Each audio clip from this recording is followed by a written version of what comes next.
Refinancing a mortgage can be one of the smartest financial moves a homeowner makes. Done correctly, it can lower your interest rate, reduce monthly payments, or even help you pay off your loan faster. But here's the catch. Refinancing isn't free. There are costs involved. And if you're not careful, simple mistakes can end up making the process far more expensive than it needs to be. Today, we'll break down the most common mistakes that increase refinance costs, so you know exactly what to avoid. The first mistake is not shopping around for lenders. Many homeowners stick with their current bank, or the first lender who offers them a refinance. While it feels easier and more convenient, you could be leaving thousands of dollars on the table.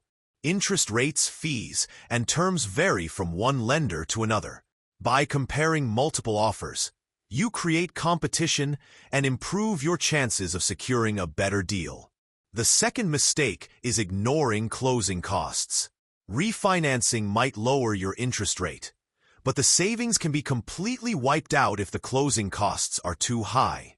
Typical closing costs range from 2 to 5% of the loan amount. That means on a $200,000 mortgage, you could easily pay $4,000 to $10,000 in fees. These include appraisal fees, origination fees, credit checks, and title insurance. Some lenders might advertise no closing cost refinances, but that often means they're rolling those costs into your loan balance or charging you a slightly higher interest rate. Always read the fine print before signing. Mistake number 3 is focusing only on the monthly payment.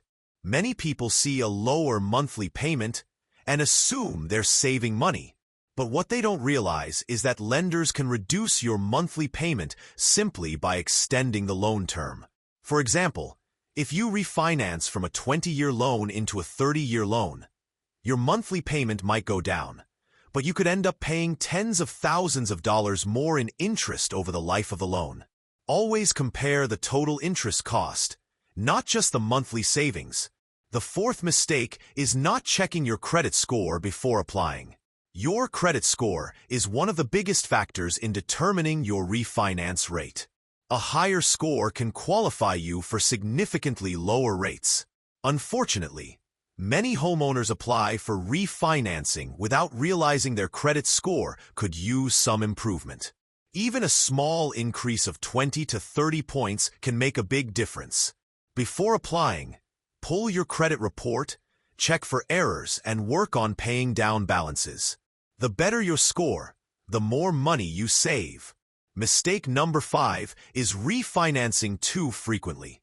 Interest rates fluctuate, and it's tempting to refinance every time rates dip. But every refinance comes with costs. Closing costs, appraisal fees, and title work can add up quickly. If you refinance too often, you may never actually reach the break-even point where the savings outweigh the expenses. Refinancing should be a strategic decision, not a reaction to every small drop in interest rates. The sixth mistake is overestimating your home equity. Lenders use your loan-to-value ratio to decide your rates and fees. If your equity is less than you think, you could face higher costs or even be required to carry private mortgage insurance. For example, if your home is worth $300,000 and you owe $270,000, your equity is only 10%. That could trigger extra fees. Before starting the refinance process, get a realistic estimate of your home's value. Online tools can give you a ballpark number, but a professional appraisal will give you the most accurate picture.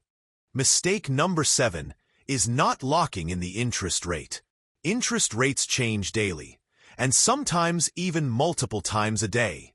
If you don't lock in your rate when it's favorable, you risk losing it if rates go up before your loan closes. A rate lock guarantees that the rate you're offered will stay the same until the loan is finalized, usually for 30 to 60 days. While some lenders charge a fee for longer locks, it's often worth the peace of mind, especially in a rising rate environment. The 8th mistake is forgetting about prepayment penalties. Some older mortgages or special loan programs include penalties for paying off the loan early. Refinancing technically pays off your original mortgage, which can trigger these penalties. If you're not aware of this, it can eat into your savings or even make refinancing a bad deal. Always check your current loan documents to see if a prepayment penalty applies. Mistake number 9 is not calculating the break-even point. This is one of the most important steps in refinancing. The break-even point is the time it takes for the savings from your lower monthly payments to cover the costs of refinancing. For example, if refinancing costs you $6,000 and you save $300 per month, it would take 20 months to break even. If you plan on moving or selling the home before that time, refinancing may not make financial sense. Many homeowners skip this calculation and end up paying more in the long run. The 10th and final mistake is failing to review the loan terms carefully. Refinancing involves a lot of paperwork, and it's easy to skim over the fine print. But lenders may include hidden fees, higher long-term costs, or unfavorable conditions that aren't obvious at first glance. Don't rush the process. Take the time to read every detail, ask questions, and even have a financial advisor review the terms if needed. A little caution up front can save you from costly surprises down the road. So let's recap. The most common mistakes that increase refinance costs are not shopping around for lenders, ignoring closing costs, focusing only on monthly payments, not checking your credit score, refinancing too frequently, overestimating your home equity, not locking in your rate, forgetting about prepayment penalties, skipping the break-even calculation, and failing to review loan terms carefully.